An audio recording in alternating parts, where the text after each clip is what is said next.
So very simply, when in systole, in ejection phase, part of the blood is being transmitted into the aorta. It is leading to pulse wave formation. And this pulse wave then is spread to the vascular system.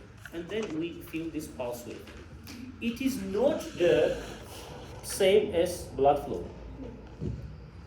So arterial pulse is the abrupt expansion of an artery, which results from sudden injection of blood into the aorta and transmission throughout the arterial system. Logically, we have the same in from right ventricle to the pulmonary artery. But as far as it is not at the periphery, we cannot palpate it, and so that's why we're speaking about left ventricle and aorta. Remember, pulse usually within arteries, because in veins we don't have systolic or diastolic differences in blood pressure. But we have jugular vein, it's an exception, because it is draining into the vena cava superior, which in its turn opens in right atrium. Accordingly, changes in atrial pressure may be reflected on this, and we may have pulse waves. So, ventricular systole, ventricular diastole, look, expansion and coming back. It is leading to pulse wave formation. So, transmission of pressure pulse wave is much more higher than blood flow velocity. 15 times in aorta, approximately 100 times in the periphery, over the periphery. Normally, arterial pulse should end in arterioles, and no venous pulsations besides the jugular vein. And the amplitude of arterial pulse depends on pulse pressure. Pulse pressure is difference between systolic and diastolic pressures. In other words, pulse pressure normally is equal. So why not normally? So pulse.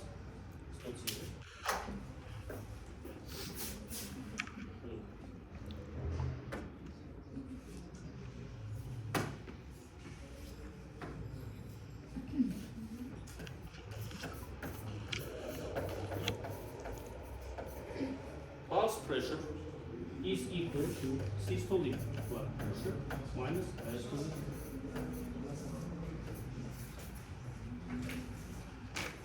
For example, 120 over 80, it is equal to 40. So more will be the amplitude. We have systolic blood pressure, we have diastolic blood pressure. We don't have so much time about physiology, but in a few words, systolic blood pressure which we get during ventricular systole, and diastolic which we get accordingly in diastole. Systolic blood pressure has determinants. Due to what? Systolic blood pressure depends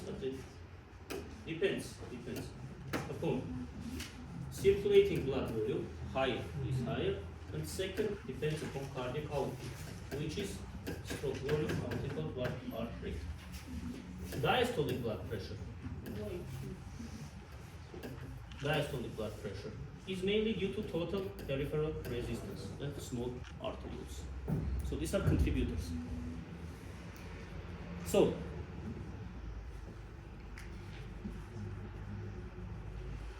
systolic or diastolic blood pressure may be high or low, elevated or normal or low. Meanwhile, pulse pressure may be big and small because it's difference of pressures.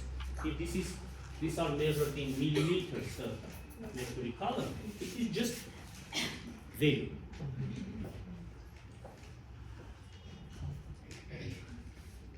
Though we may say 40 millimeters difference. This is what concerns to blood pressures. Now, one more thing about pulse. So we have venous pulse, exception is jugular vein. We have arterial pulses mainly. We have capillary pulse, but it's a term. In reality, it is not pulse. It is for description of some conditions. One of the options when we compress nail at the nail bed, and when we see this color change from pale to hyperemic. For example, it may be changed in aortic insufficiency, aortic regurgitation, so on. But it is called capillary pulse, but it's a term, but historically wrong maybe. because capillaries cannot pulsate. Because pulse ends in arterioles.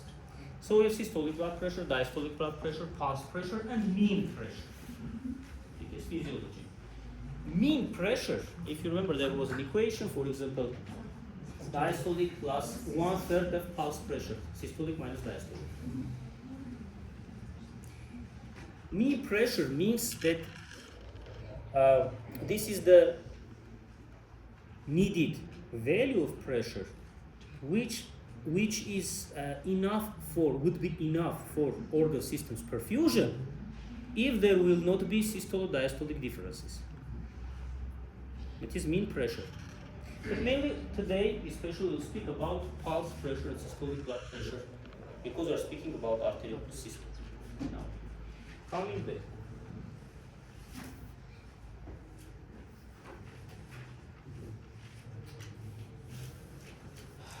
Okay, next. So, amplitude of arterial pulse depends on pulse pressure. Look, it's shown values of velocity, pressure, pulse wave in various parts. In aorta, look in peripheral arteries, it is even more. It's not blood flow, it is pulse wave transmission rate. Sphygmogram, it is physiology, but we need it already from clinical point of view. Remember, this is graphic representation of pulse waves. For arterial pulse, it's called sphygmogram, this trace. For venous pulse, it's called phlebogram. Phlebos means vein. There also we have waves, here also. Look, very interesting issue. So, this you know, we have anacrotic part, limb, and catacrotic. So, ascending and descending limbs. This part is systole. This part is diastole. So, look. And on this we have waves. We have P wave and T wave. P stands for percussion. But it's not this percussion, it's called percussion wave. T is coming from the word tide, tidal wave. What is tide? In geography, what is tide? When sea is coming back to the seashore. So not only, I don't know, cloth washing powder tide.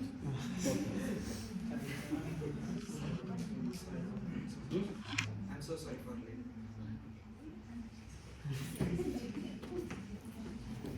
So look, the same. Tidal wave, percussion wave. Though a bit like this. It is more spread. This is percussion wave, this part is tidal wave. Percussion wave, it is when it is ascending. So when left ventricle ejects blood. If you remember, we have rapid and slow ejection phases. I told it's not too much important in clinical practice in physiology. But this is, P is in rapid, T is in slow ejection phase. This means that blood going and coming are in balance. Then starts already, return starts to overcome. So look, it's ejected wave, look, ejection phase. And here we have this dichrotic notch or incisura, incision. Notch and incisura are not the same. It is called incisura when it is very straight. Otherwise it is called notch. This moment, this end, here this notch is corresponding to the part when aortic valves are closing. We had ejection from left ventricle, blood went to the aorta, then diastolic backflow is coming and closing. Yes, aorta. Which means that we have reflection. Due to this closure, blood is going back. Look, dichrotic wave, and from here starts dichrotic wave. This is dichrotic wave. Due to the return of same blood by closing semilunar valve. Now we understand that this is ejective wave, this is reflective wave. Schematically, we have this feature. For normal sphygmogram. Once more, percussion wave, tidal wave, dichrotic notch, dichrotic wave. This is called anacrotic. What? Notch? But okay, anacrotic limb. No, notch is not usually. Look, and here is S1 and S2. S1 because it's systole, S2 diastole starts. corresponding. It is just shown to understand that it is systole, it is diastole. Now, normal pulse.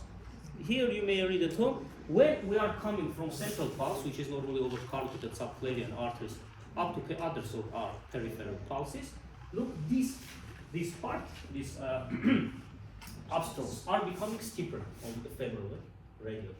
It's like more oblique. This is becoming steeper. Next, here is shown how to palpate pulse on various arteries. Usually remember, we are using 3 fingers, 3. Second, third, and fourth, not any 3. Thumb is not being used because thumb has own artery which is pulsating. But for carotids, here is written, we may use.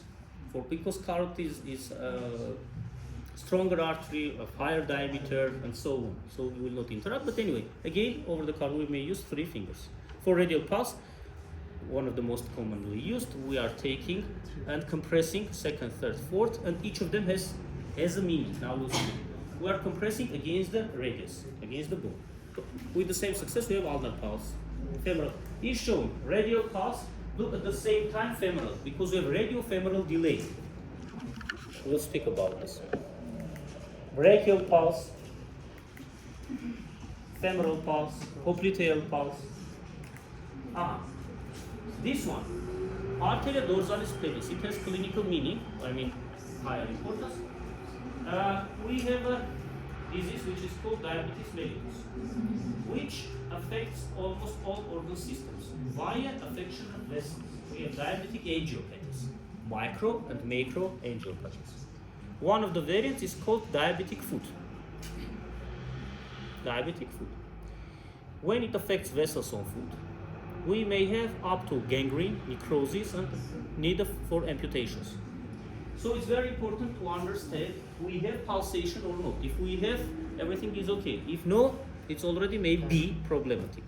But maybe here it's absent. Who is speaking? If you have question, you have 2 hands. One of them may be raised and you may ask a question. Second variant, you have a strong wish to speak, to impress yourself, to tell something to your friend. Just exactly this moment. Silently, going outside, speaking as much as you can, coming back, without asking permission. Third option, not to speak at all. Which one you choose, I don't know. I don't mind, really. I'll not feel offended if you leave, then come back, but silently.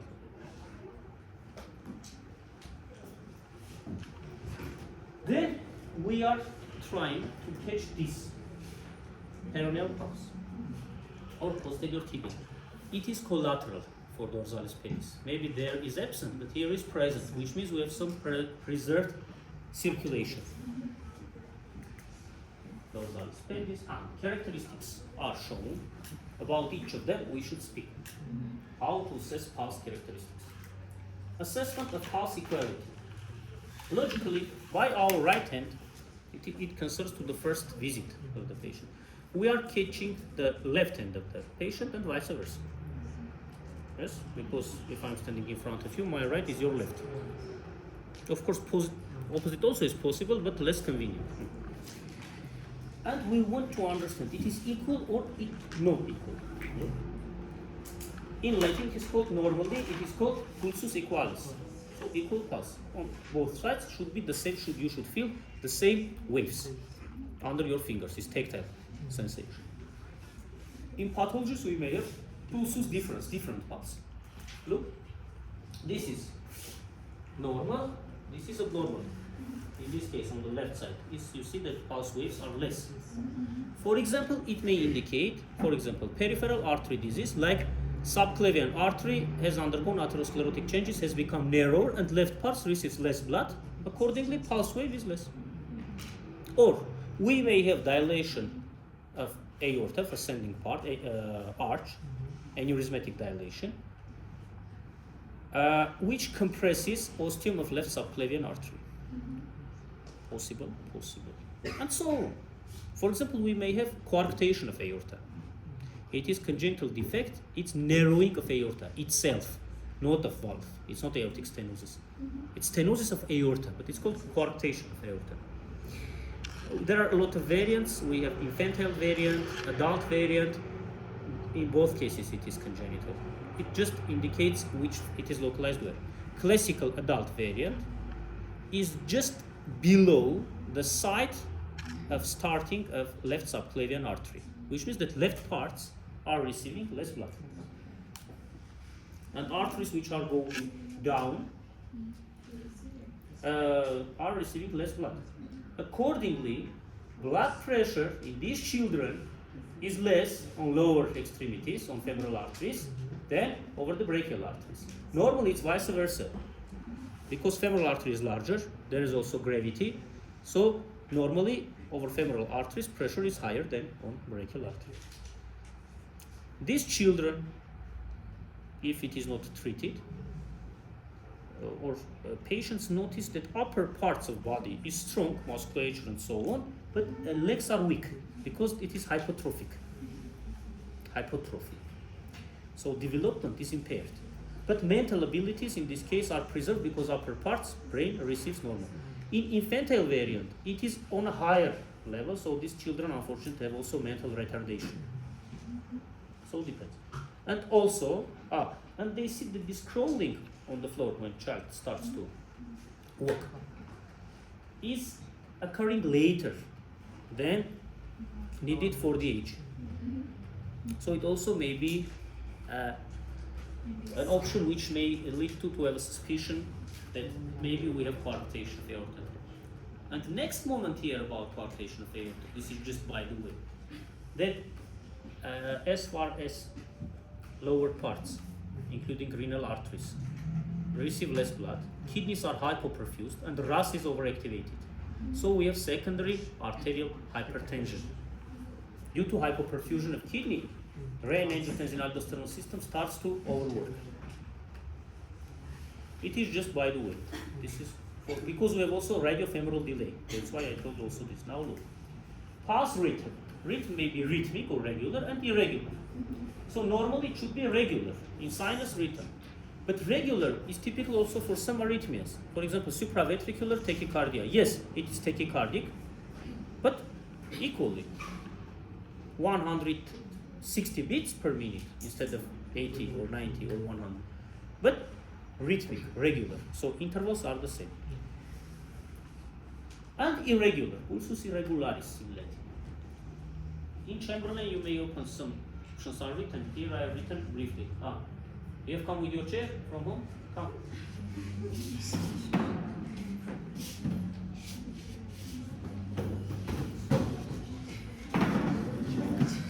He totally prepares to do. Has brought a stronger chair. Not always we'll do like this. Just yesterday I had a meeting for us not to have less time. Okay? So, and here we have two options in irregularity. It may be regular irregularity and irregular irregularity. Now question, until I'm coming back. Two questions. First question, where is the attendance? That should be here.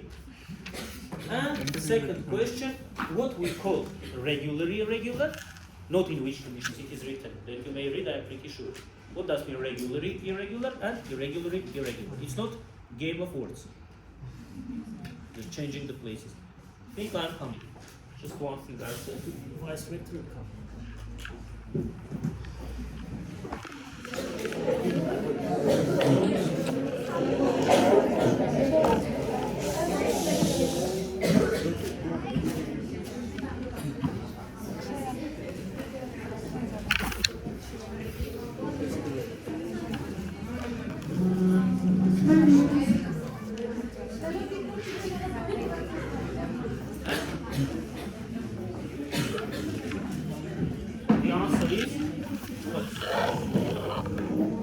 What does it mean regularly irregular? Today I may explain. After 1 month, you should explain because it will be your exam. Systolic pulse is regular and diastolic irregular. Not a systolic or diastolic pulse, we have pulse, arterial.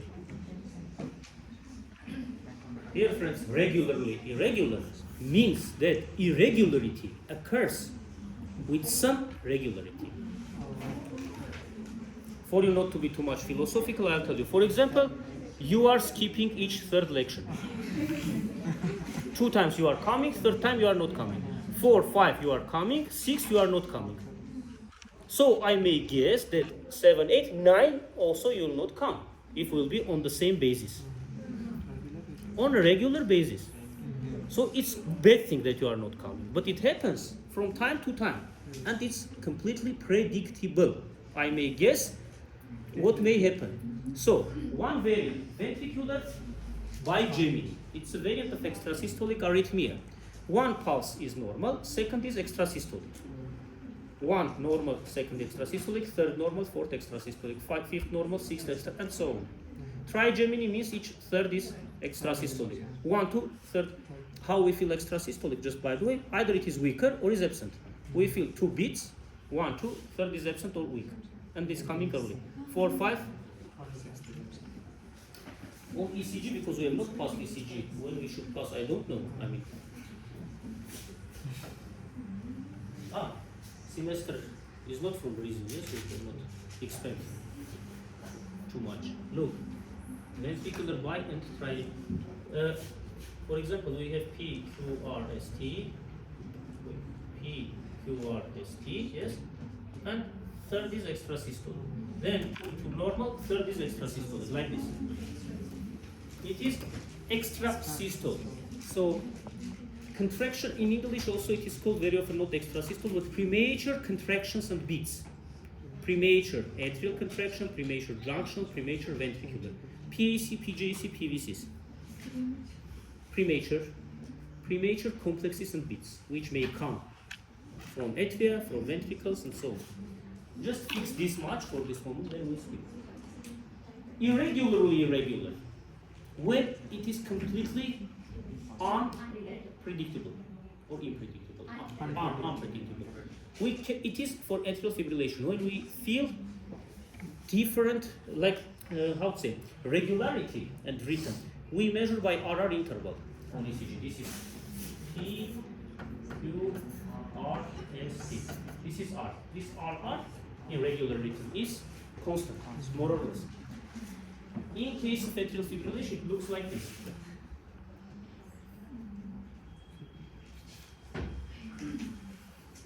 Doesn't matter this, so this RR is not the same. So I cannot tell what may happen with next pulse wave. So observer under the fingers feels various pulse waves of various amplitude, of various regularity, and strength of them is not the same. It is irregularly irregular. Typical is atrial fibrillation. What is atrial fibrillation? It's the most common arrhythmia in the world, where atria, instead of contraction, atrial systole, some myofibrils are contracting in unsynchronized manner.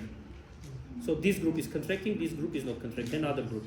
So instead of this, we have something like this. Effective atrial systole is impaired.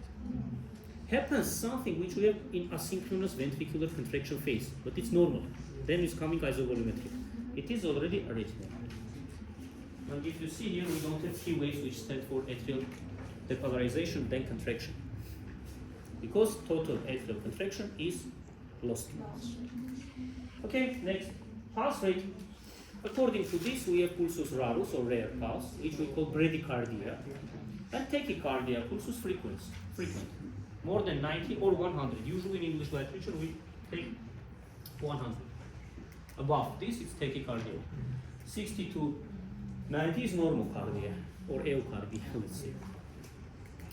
Rate, you see. Rate decreases with the age. I mean, as normal physiological aging. Newborns have higher rate. For example, up to 160 for them is normal.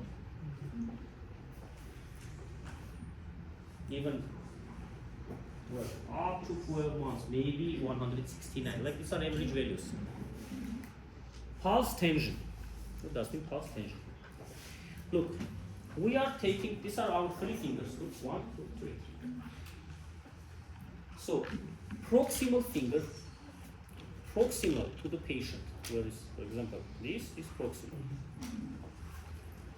Compressing until pulse disappears, which I feel by this finger. Distal. Proximal, distal. Third also is here. We are compressing as until it disappears. Here we feel that no pulse wave. Then we are trying to lift this compressing finger.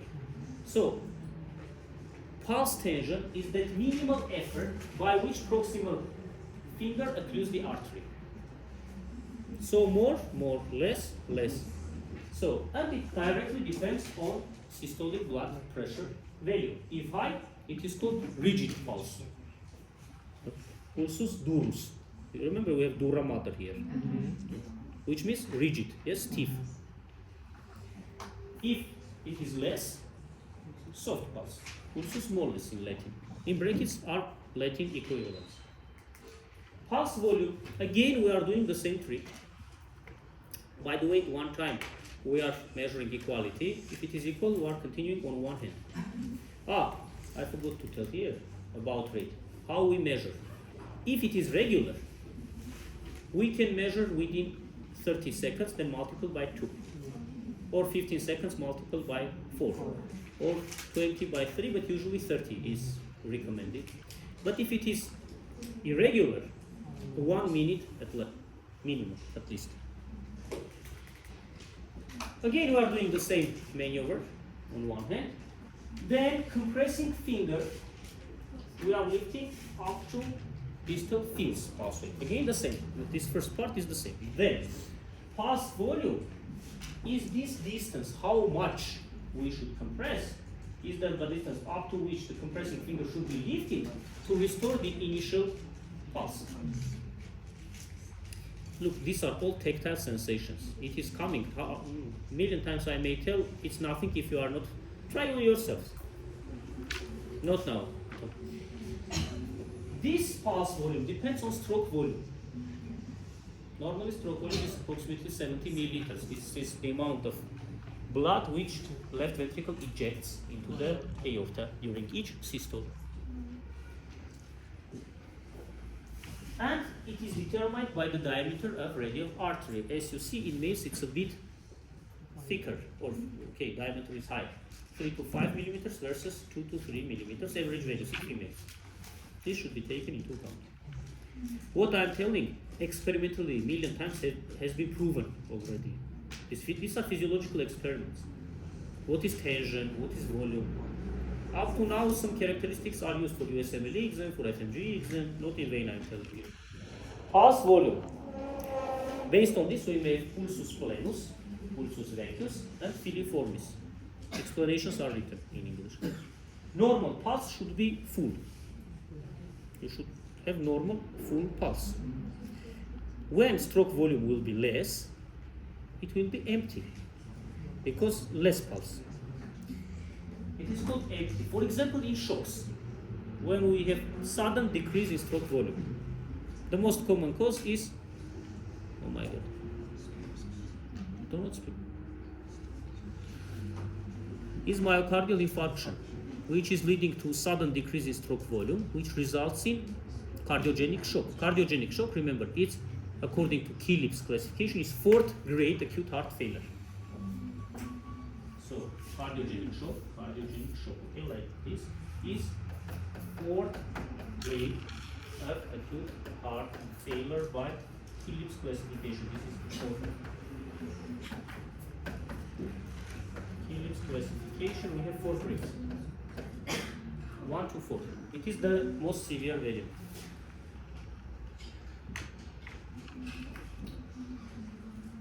Sometimes we have thread-like pulse, or we don't feel at all. It is called filiformis, thread-like. It is very typical for shock.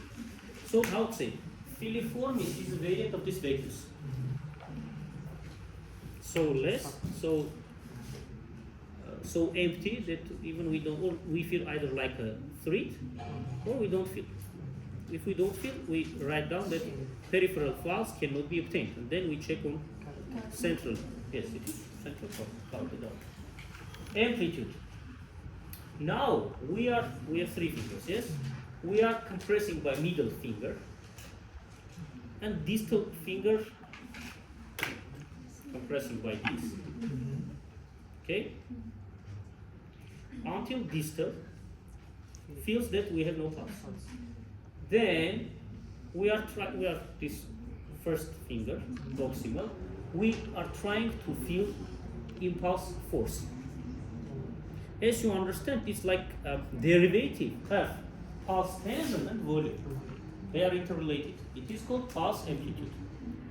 By this we make pulsus parvus. Now I'll show you traces, you'll understand what I mean. And pulsus magnus, so small and big. Look. Now I'll check.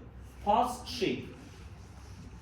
How quickly we have rise and fall. Due to the velocity, pulse wave rise and fall depends on vessel tone and systolic feeling velocity. By this we have rapid pulse, celer, and parvus, slow. This is pulsus parvus, very typical for aortic stenosis, so small pulse. This is trace, this is sphygmogram in the case of pulsus parvus. Look. It is rising slowly. Yes, because we say amplitude is, we have small and big. Now, also we have tardus. One is vertical size, one is horizontal. Look, it is slow rising, and also amplitude is low.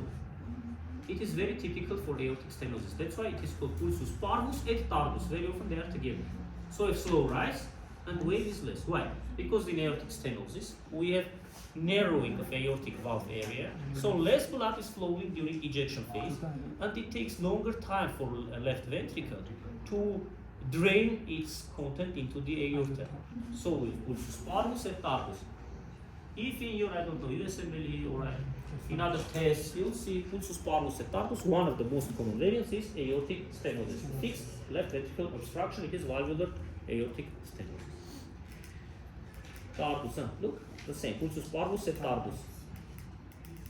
Here is written as parvus, here is written as tardus, but both are slow.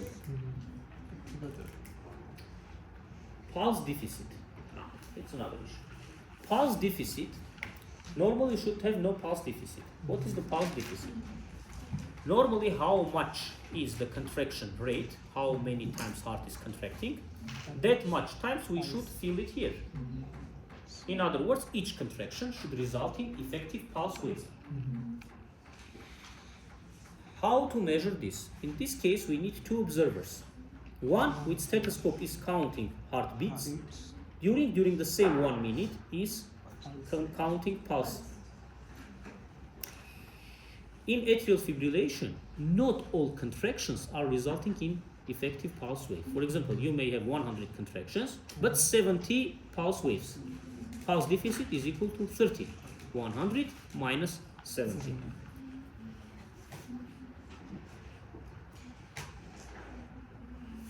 Look, here is shown, this is ECG, this is atrial fibrillation. This is showing how many heartbeats we have. Look, for example, 1, 2, 1 systole, diastole. This one. This is the 1, 2, 3, 4, yes, 5, 6, 7, 8. But during these 8 QRS complexes on ECG, we may measure by ECG in 1 minute. Okay, we have 8 complexes. Or in some period, we have 8 complexes. Here, 5 pulse waves. So here we have 3, but it should be done within 1 minute, not 4 or 5 contractions. It is just, look, one is measuring, and second also is measuring. One pulse, second heartbeats. But normally, pulse rate we measure in beats per minute, yes? So we say beats per minute. So normally it should be 1 to 1. So pulse deficit is typical for atrial fibrillation. And by the way, when you are treating and it is becoming compensated, pulse deficit is becoming less, should become less. So, for example, it was 30, should become 10. Will not disappear because arrhythmia, if it's a permanent form, remains, but pulse deficit should become less. Radiofemoral delay. Everything is written that usually 2 radial pulses are coming simultaneously, and the femoral is coming 5 milliseconds earlier than on the same side ipsilateral radial pulse. But if we have delay, it means obstruction of aorta, which means coarctation of aorta. Of course, there are special methods how to measure these milliseconds. We can measure it, I don't know, radiologically during, but also we can at the same time. You saw that image.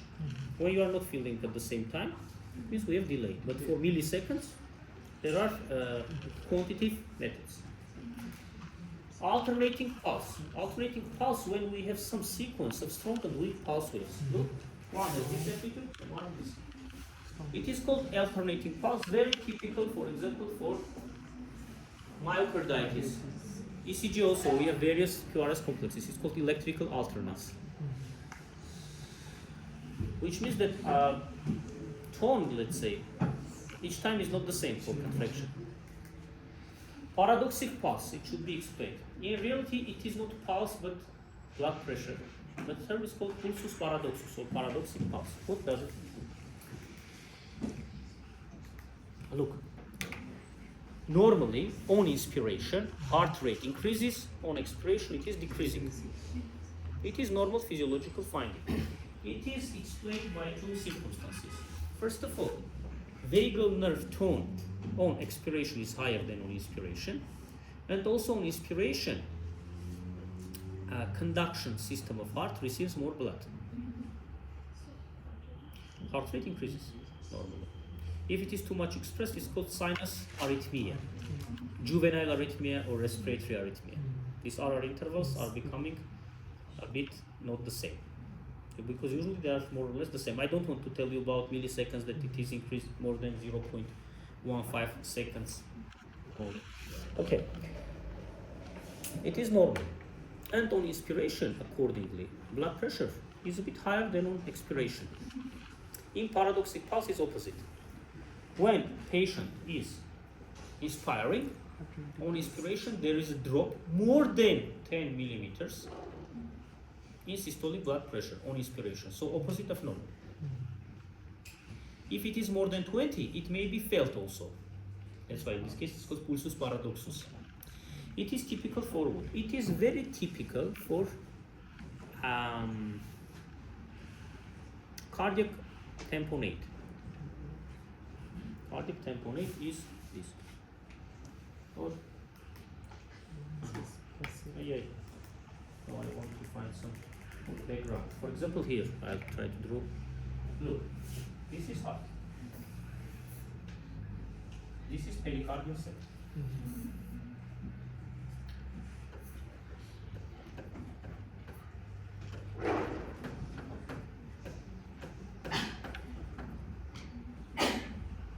Now, on inspiration, physiologically, venous return to the right parts of heart is increased.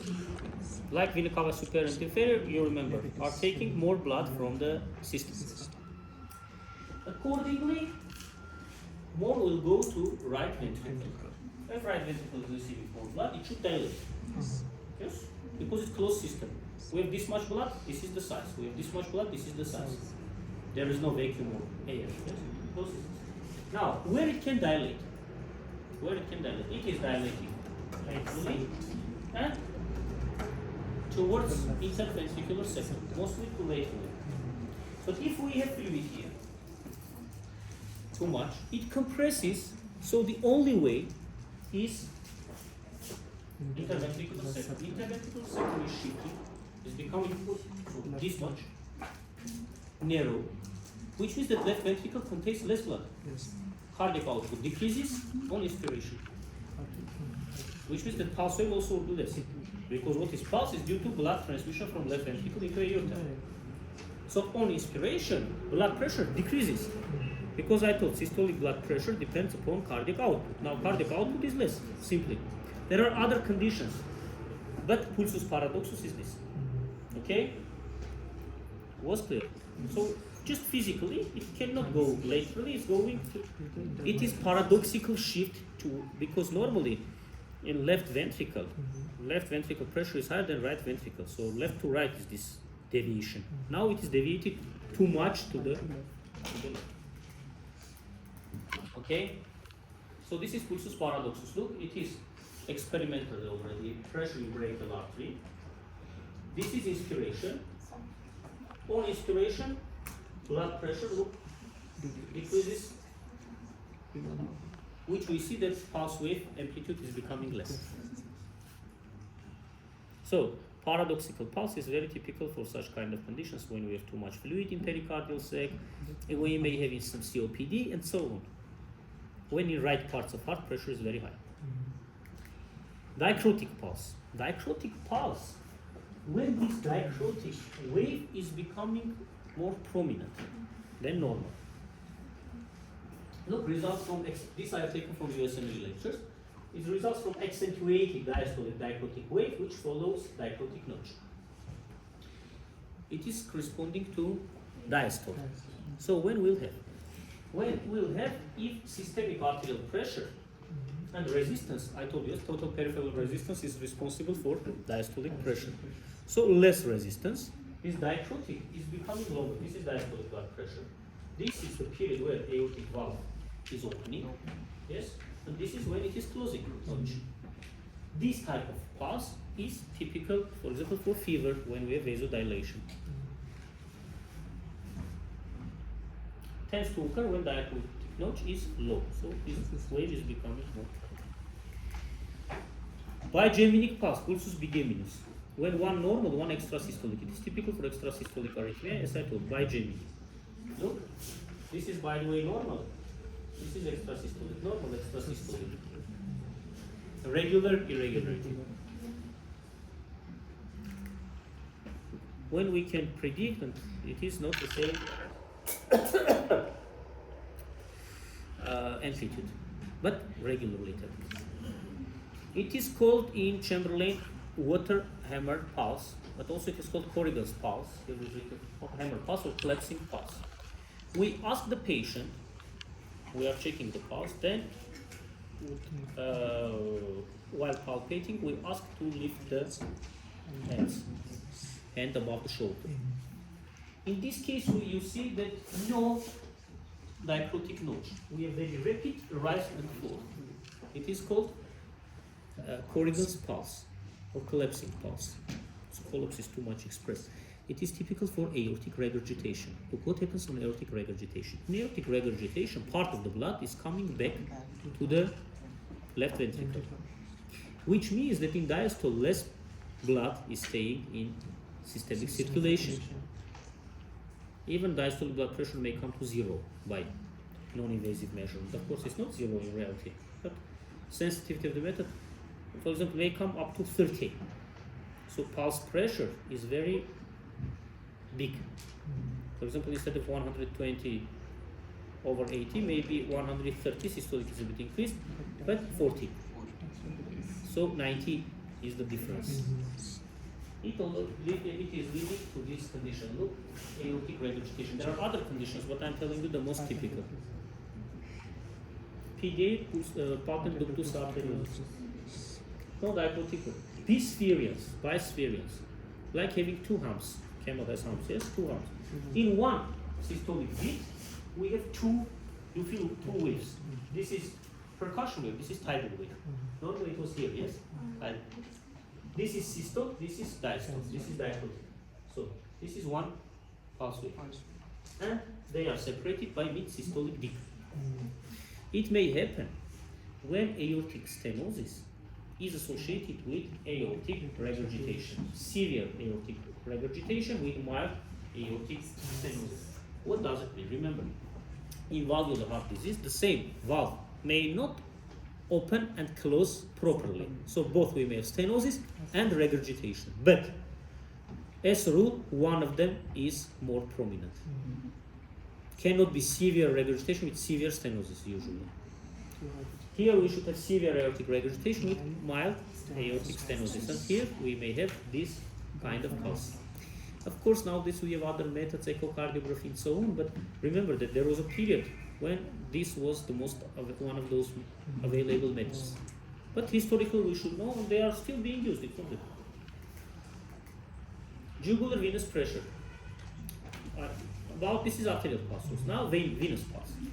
Jugular venous pressure expresses pressure in right atrium. Look, anatomy. By the way, we should check. You should read also from Chamberlain. I have tried to make as it is there, but not everything.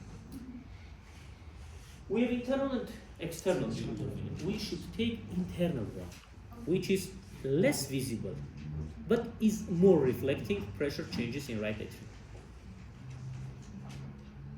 Okay? We should not take the left one. We are taking the right internal jugular vein. How? I'll show you. Because it is directly going with this continuation of vena cava superior. And this is anatomy. Look, this is external jugular vein. This is the direction of internal jugular vein, which is coming towards sternocleidomastoideus, SCM muscle. Now look what is being done. Patient should be on the 45 degrees. We may take any degree in any position, in any positions. Right atrium is in average 5 centimeters below center of right atrium, below the angle of Lewis, between monobrium sterni and corpus sterni. It is unchangeable. But why we are using exactly 45? Because only at 45 degrees, this angle of Lewis and supraclavicular fossa are becoming on the same plane for the measurement. It is best described. Now you may ask why to measure jugular venous pressure. Because in other words, it is measuring central venous pressure, non-invasively. Of course, we can insert a catheter. I'm sorry. Harcan. Bu anche lekcije dosa. Asa. Dio tarana.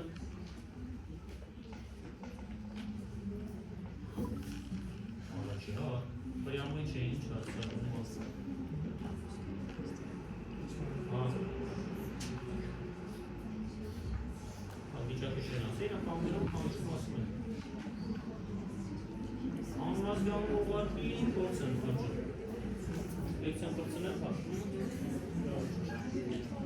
So we are measuring to understand in right parts pressure is changed or not.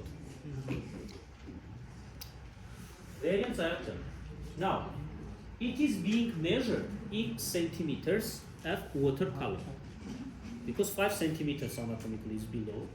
So JVP, for measuring of JVP, 5 we have.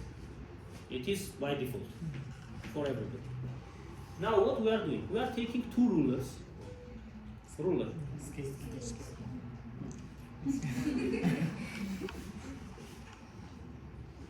One vertically, one horizontally. One horizontal. Look. In this case, supraclavicular fossa and angle of Lewis are in the same plane, on the same level. And vertical, and we are doing this, we should see the top of visible pulsation. When in right part it is increased, we see this pulsation of neck veins, jugular veins, up to where it is seen. Normally, it is above 2 or 3 centimeters above this, and we are measuring this. Here is 0, 1, 2, like this. This ruler is for measurement. This is for level, this is for measurement. More exactly, I'll show. Here. You see? So, right atrium is just 5 centimeters below the angle of Lewis in any position, but at 45, this is the top of the jugular vein. This is the ruler was put here, okay? And this is vertical distance from angle of Lewis. In this case, it is equal to 7. Always you should indicate, if you open the Chamberlain is written, you should tell, if you are writing JVP is 7, you should tell 7, 5 plus 7, which is 12, which is abnormal, or 7, which is 5 plus 2, which is normal. You should tell, you mean what? I'm sorry. Harcan. Orası bir şey hasır. Araçı kaldı lekseyi geçirse hesap olsun pardon. Nasıl okuyuz? Ha, haskıtsın. Ha. Neruk hesap. This is how it is being measured. Okay? This is measurement technique. arızız. Yatın arızız. Okay, was clear. Look what is written. Center of right atrium in any position is below 5 at 45 degree angle. The supraclavicular fossa come in one place, in one plane. I'm sorry, on the same level. Look, if it will be vertical in this position, it will be low. We cannot measure. In 16, again we cannot measure. 30, if it is too much expressed, maybe high. But anyway, best optimal is 45 degrees. Also, we have another issue. We have waves. Like on sphygmogram, we have waves. We have phlebogram. I have not written here, but it's called phlebogram. Look. Here it is. Especially I have not written explanation because it is present in the textbook and for minimizing number of slides. We have this is phlebogram. Now together we try to find out what they represent. We have three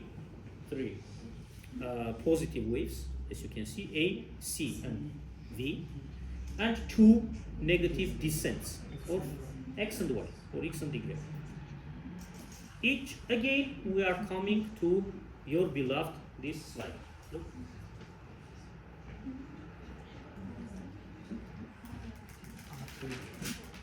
This. Because during cardiac cycle, these changes which is undergoing heart are changing pressure also in right atrium. Accordingly, changes will result in wave formation. Okay. Hello. Ama işte sanırım sporası kezlanıyor. Artık olsa şey. Aslında işte hani bakın bir tane böyle şey gelen. Whites. Aslında karakter mesto. Maga multe ușa părțănă. Ale ne opțiunile să merg tira. Vei ca să ce voi cinci să încămeri, eu cred că eu îi plece în cană. Eu ți se tot. Este harmona mă când să spun că am eu din mine. Ok. Asta e cum să harmona. Ha. Ce faci?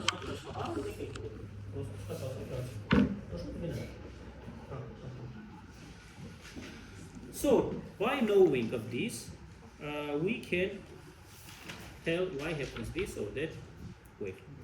I'll tell you at first the names. A stands for atrium, atrial contraction phase it is. I'm sorry, Karen.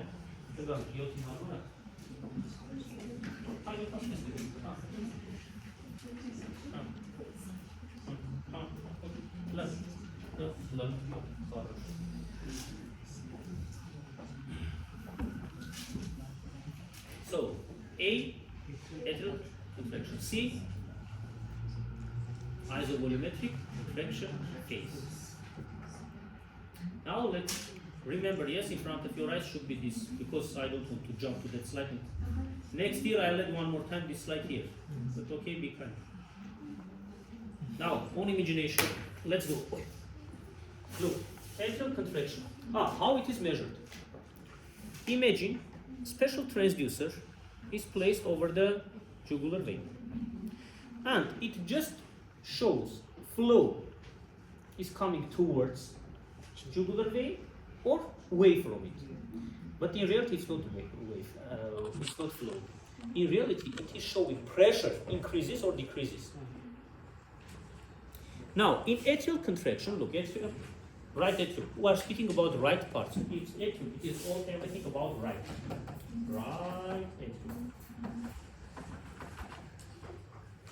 And the right ventricle, right parts.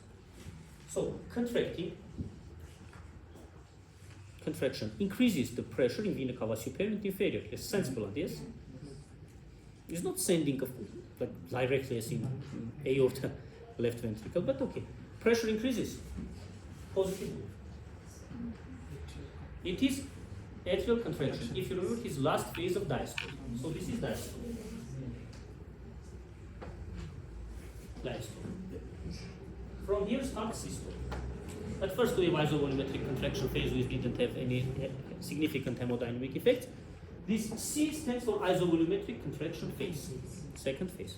In isovolumetric contraction phase, right ventricle contracts and closes tricuspid valve leaflets.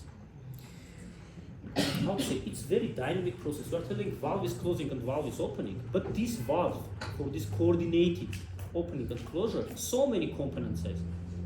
It's a huge factory. Chordae tendinae, papillary muscles, attachment sites, fibrous annulus, walls of atria, and so on. Now look, contracts, right ventricle. I know that your time is coming to end, official. But usually we are making non-official, yes? Which official relationships with your friends? You have come as guests? Okay. Now look, right ventricle contracts, tricuspid valve closes. This closure, look, it's not that are is coming here and is smiling. No, a bit. It is prolapsing, but not prolapsing, okay? Into the right atrial cavity. This closure, until this, it's vibration, which means that it increases pressure in right atrium, and accordingly we have second positive wave, C.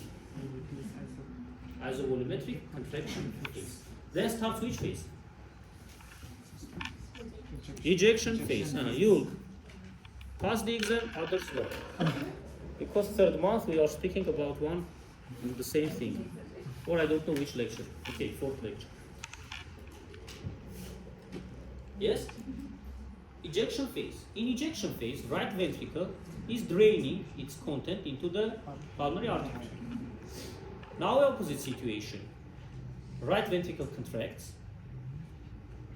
Pressure decreases in right ventricle. Tricuspid valve is going closer into the right ventricular cavity. Accordingly, drainage from vena cava superior and inferior is becoming better. Pressure decreases. It is X descent. Awesome.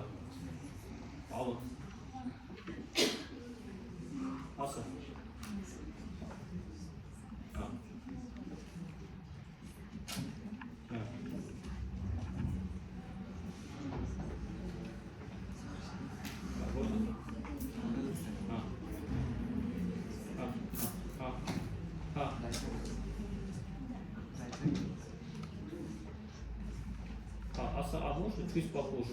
После лекции я встречусь. На канале 40 минут адреса. Ela. Не дайте все. Да, пожалуйста. Apre. Ela pode nesse espaço. So, it is corresponding to decline, which is X descent. So, this period, this ejection phase. Ejection period. Sometimes we have something like this, it's called Z or Z wave, Z. It is moment of closure of semilunar valve, in this case pulmonic trunk, valve of pulmonic artery. That's all. It's top, not peak, nadir, not zenith, okay? Minimal point, lowest. Then starts which point? Okay, ejection phase, and it is over already, systole. Systole. Starts diastole again. This is systole, yes, this part is systole. This is diastole starts. What we have in diastole? Protodiastole or early diastole. And early diastole, blood is coming and closing pulmonary trunk. So this Z is already from diastole, so my bad. Like this here, sometimes, okay? Then starts, from there starts already diastole, protodiastole. Then, you know now how good it is when we are in 0-1.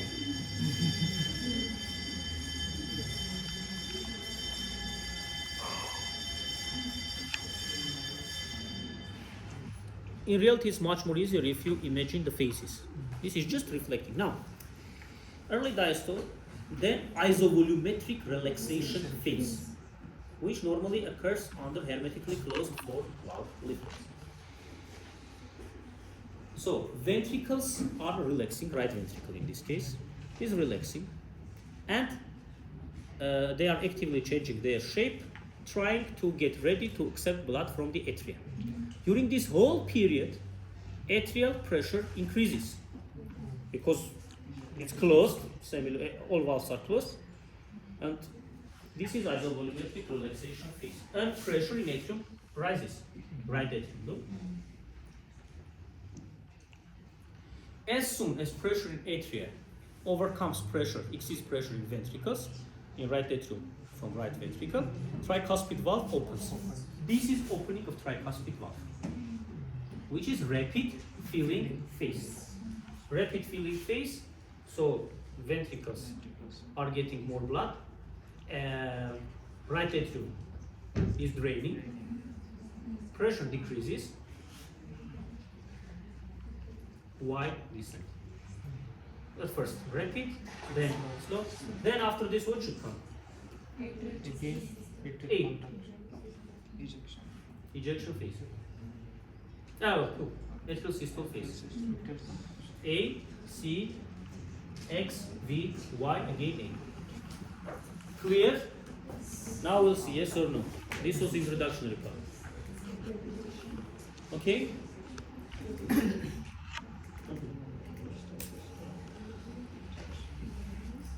In healthy subject, the most prominent wave is this, X descent, which is negative wave. That's why such kind of venous pulse is called negative venous pulse. Pulse cannot be negative, but we mean that negative wave is the most prominent. Now, forget about tamponade constriction, it's a bit difficult, but okay. We have tricuspid regurgitation. In tricuspid regurgitation from right ventricle, during the whole systole, blood will go to right atrium, increasing pressure in right atrium until vena cava superior system. Yes? So, it means that here was ejection phase, and this is becoming like this. Positive waves are becoming. X either disappears or becomes less apparent. It is called positive venous pulse. Very typical for tricuspid regurgitation. It's not written here, just on this example. In cardiac tamponade, look, everything is the same, but this Y is becoming blunted. It's called blunting. Blunting Y.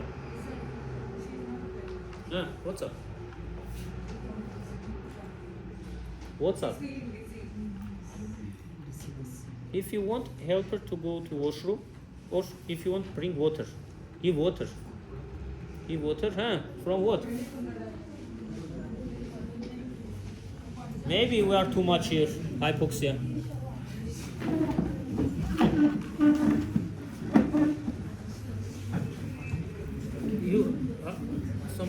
If you need any help, I can help to go to our team with her.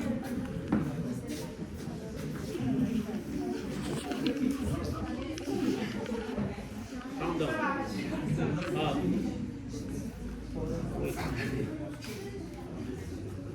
Why is becoming blunted? Why?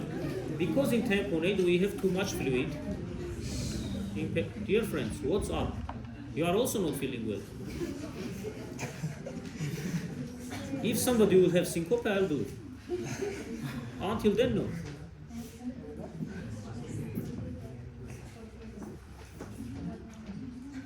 Really, I'm telling you, you think I'm joking. After 1 month, or maybe even less, or a bit more, you have to answer this.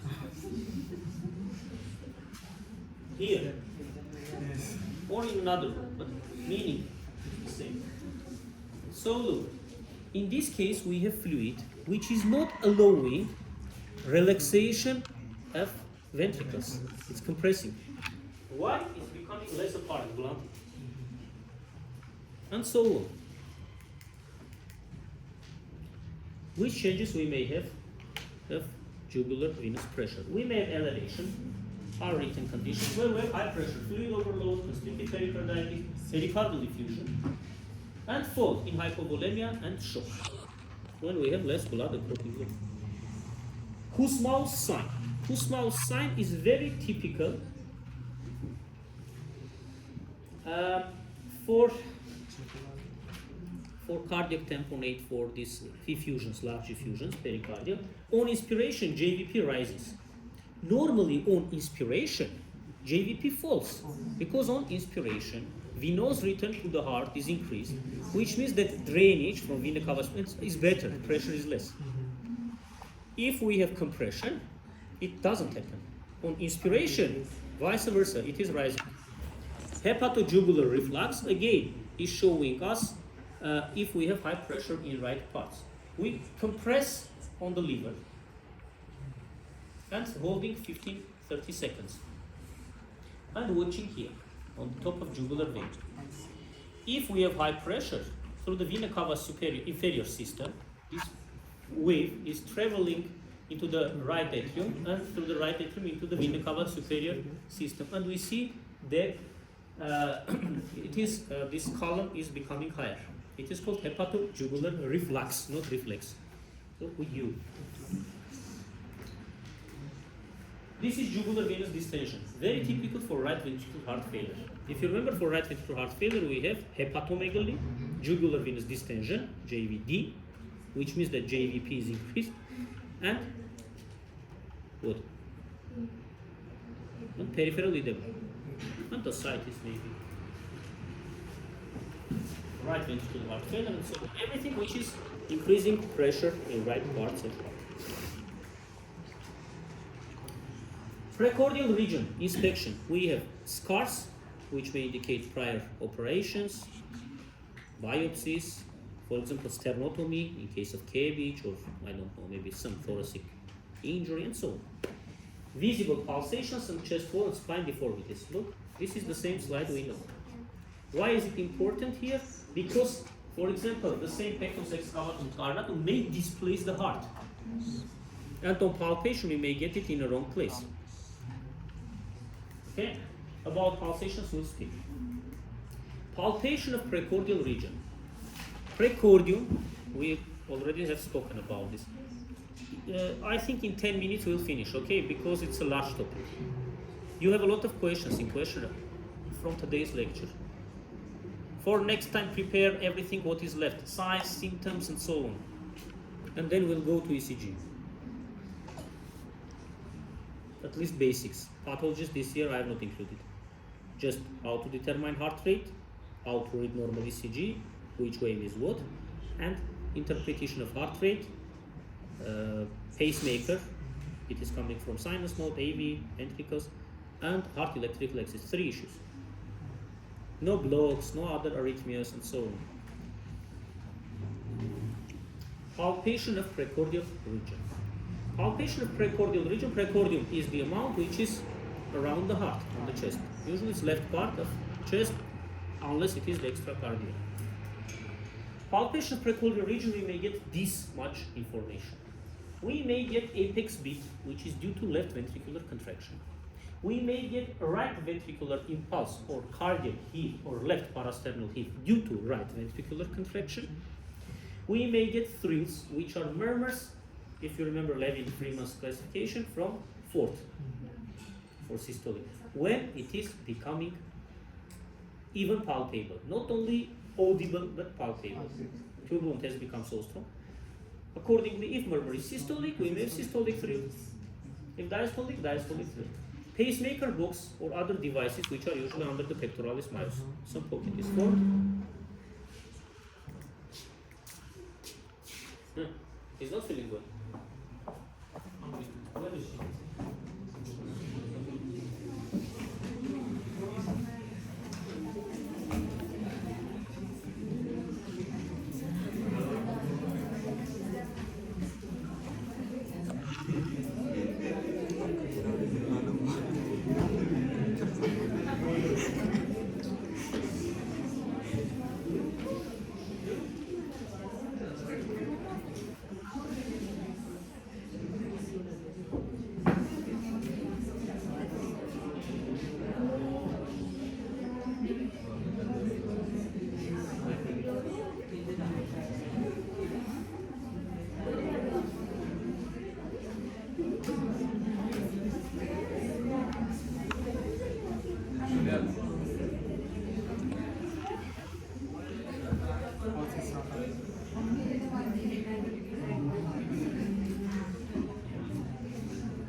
Okay.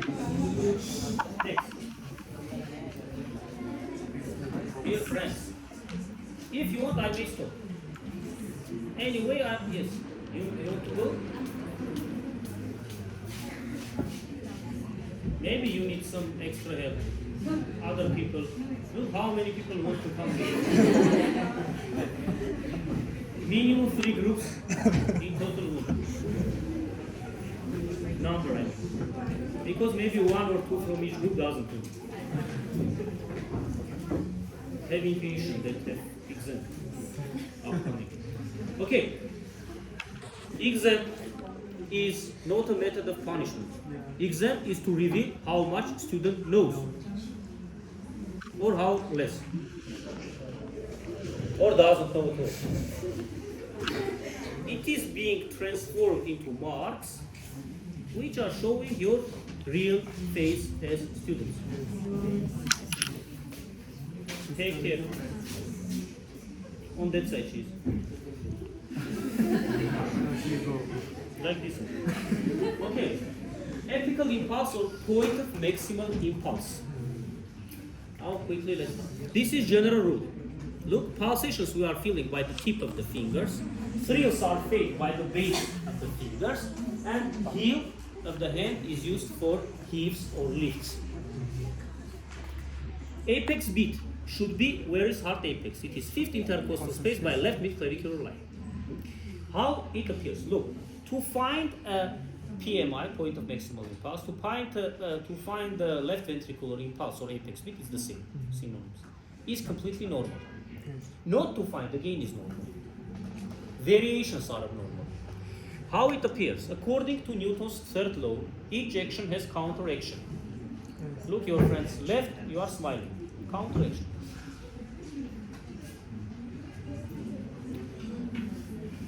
The force which left ventricle makes against the internal wall of the chest on contraction during each systole, by the same force, chest wall lifts examiner's fingers, which are on that level. How to find it? It is in 2 steps. First step, we place the hand on the sternum, and fingers are going to the axillary region. Of course, logically, where is more or less the heart? Not here. When you feel under your hands, fingers, that we have these pulsations, we are changing position counterclockwise 90 degrees, and between second and fourth fingers, like this was, you are fixing presence or absence of point of maximum. Because may be absent. Patient may be obese. It may be not on the intercostal space, but on the rib. But for example, if we have heart enlargement, it may be failed in 6th or 7th intercostal space in mitral regurgitation. Or second variant, patient is on the left side, left lateral decubitus position, which will make, like in S3, S4, close heart to the anterior chest wall. Look, first moment, second moment, but already by a finger here is shown. We may use, as I told you, usually it should be between second and fourth fingers of the examiner. If it is more than this, it's called diffuse. If less, it's localized. Both are abnormal variants. We have variants of apex with pressure loaded descriptions you will see. In case of pressure overload, for example in aortic stenosis, volume loaded in volume overload, like in mitral or aortic regurgitation. Dear friends, it is called chatterbox, speaking all the time. At least breathe in sometimes. Make one full stop. You will feel dizzy. You will fall down. Is it possible non-stop to speak?